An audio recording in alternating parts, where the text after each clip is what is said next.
the idea of interest-only loans and sinking funds. Your book and SACE gives you a false impression that interest-only loans are like a big thing. Okay, in real life, you can do an interest-only loan for a short amount of time, but the impression that they're giving you here of combining with interest-only loan and a sinking fund is mathematically it works, but it's not realistic. Okay, so all the loans that we've dealt with so far, they've been reducing balance loans. They're also known as principal and interest loans, where the payments, what do those regular payments do? They partly pay off the interest that you're paying the bank because you were poor in the first place, and also your payments are paying off the debt. That's why it's principal and interest. But there's another option offered by banks known as interest only. In such a loan, the repayments only pay off the interest, but not any of the principal. So you might have borrowed 500 grand. Your payments in an interest-only loan are only going to pay off the interest, the cherry on top. So that's weird because at the end, you're still going to owe them that 500 grand. Okay? So considerations for interest-only loans and sinking funds. Because it's not compounding, you're using the simple interest formula to work out the total interest to be paid. And this is the weird part. Because the principal is not paid off, somehow you need to pay back the whole principal at the end, all in one go. You need to have a giant sum of money in one go at the end. So what your book and what SACE suggests you can do is that you can have a little savings account, which we call a sinking fund, where you put little bits of money in, and that grows up to that big principal that you need right at the end. So basically you're doing two things at the same time. You're doing an interest-only loan, and at the same time, you're putting money in a sinking fund that grows up to the principal that you need at the end. The last thing you need to be aware of is the idea of book debt, or the book value of the debt, which is just the current difference between the original debt and the contents of that little savings account that you're saving up for. So this formula, that should go into your cheat sheet for your exam and for the upcoming test, because this is in it. So let's do an example here. Consider the default home loan 2025, but we're going to pay it back interest only. At the same time, I'm going to deposit monthly into a sinking fund that pays me 3.5%, compounding monthly to pay the principal at the end. What's the monthly payments on the interest only loan? So I've told you the interest only is going to be SI is equal to PRT. What was the principal? 500 grand. Times by, what's the interest rate of the default loan? 0.05 times by T in SI's PRT equals the number of years. How many years is this loan for? 30. So 500 grand times by 0.05 times 30. 750 grand. You're going to pay interest only. But that's not what this question is asking. This question is asking how much do I have to pay monthly, not the whole overall thing.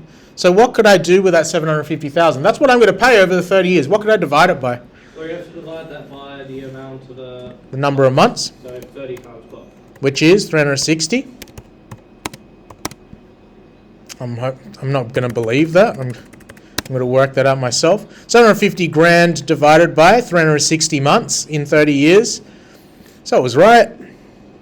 $83.33. So you can see that it's slightly cheaper monthly repayments on the interest-only loan to pay it back. Okay, I would set the color to red. Now, find the monthly deposits needed into the sinking fund to pay off the principal at the end of the interest-only loan. So the problem with this, yes, I might be paying $2,083.33 every month for 30 years, but that's just paying off the interest. I'm going to still owe the bank $500,000 at the end because my repayments weren't cutting that down at all. So what your textbook and SACE proposes is you have an interest earning account that compounds interest that you save up for. So what was the sinking fund? We're told that it's 3.5%. We're saying that it starts off with nothing in there. We're solving for PMT. What do I need the sinking fund to contain at the end of 30 years? Yes? 500,000. 500,000 as positive, because I need that to pay back the bank. This is happening monthly. So apps, finance, TVM solver, 360, 3.5 PV, nothing. It grows to 500 grand.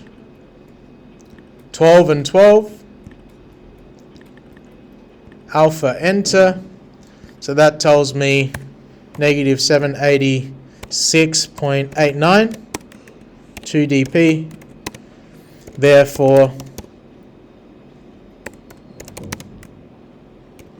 $786.89 per month. Deposits. Find the total cost of paying off the interest-only loan and the sinking fund. How much is this going to cost this person overall? They're going to have to pay the bank 750 grand interest only, plus how many payments of $786.89 are we doing into the sinking fund at the same time?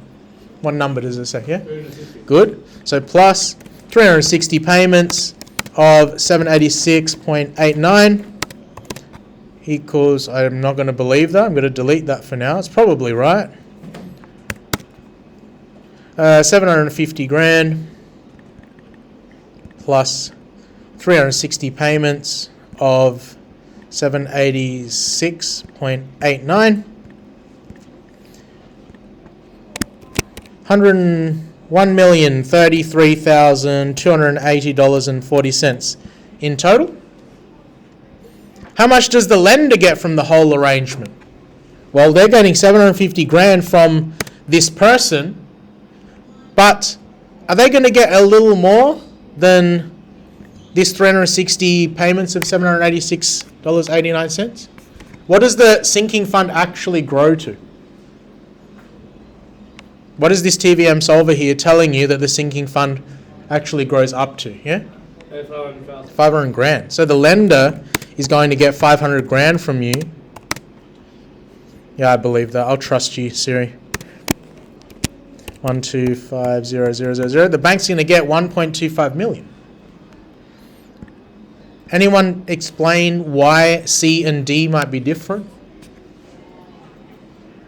Why is the person only paying $1,033,280.40, but the bank gets 1.25 million? Why is there a discrepancy between those? Is this a compounding interest account? Is the bank paying this person interest? 3.5% per annum? So this person is only putting $786.89. It's going to grow because of her payments and also by compounding interest from the bank. So that's the reason why this number is less than this one. Because the bank's going to get 500 grand plus the interest only. But this person didn't actually put 500 grand into the account. They put less than that because it grew by compound interest. So explain why the answers C and D are different. The sinking fund earns interest on the payments. Find how much money is in the sinking fund after 5 years. Go back to my TVM solver. This is telling me what happens after 30 years. What could I change to do 5 years worth? Yep. Well, you want to change 360 to be 60. Yep, 60. So that's going to be 5 years worth of putting those payments in. I'm going to do it to 2 decimal points, $786.89. It's no longer going to be 500 grand. It's going to be slightly less than that. So N equals 60. Solve for FV equals $51514.63 to 2 decimal points. Hence, what is the book value of the debt? Book value is the difference between the principal, the original, 500 grand, take away what's in the sinking fund, which is $51514.63. 500,000 take 51514.63. The book debt at that point in time is going to be $448,485.37 in book debt. That's interest-only loans and sinking funds. Now, I see you making a face. Are you trying to work out why this would ever be an option? Maybe? Is this going to be more expensive than just a straight loan? Because in our default 2025 loan, the payments were like $2,486.11. This is over that already. So every year, some people ask, why would anyone ever do this? Why would anyone do an interest-only loan and sinking fund? It wouldn't be for your first house. What if you bought the second house and the first house that you've got, you're renting it out to someone? Could those rental payments be paying the sinking fund? So then it becomes cheaper. Then your monthly repayments for the interest-only loan are smaller than they would have been normally. Okay?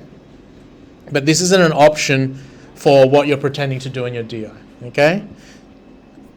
So your exercises that I'd like you to do, I think they're 1, 3, and 5 of 8E. They're not done in your DI, but that's the end of all the content that you have to do for this topic. All right?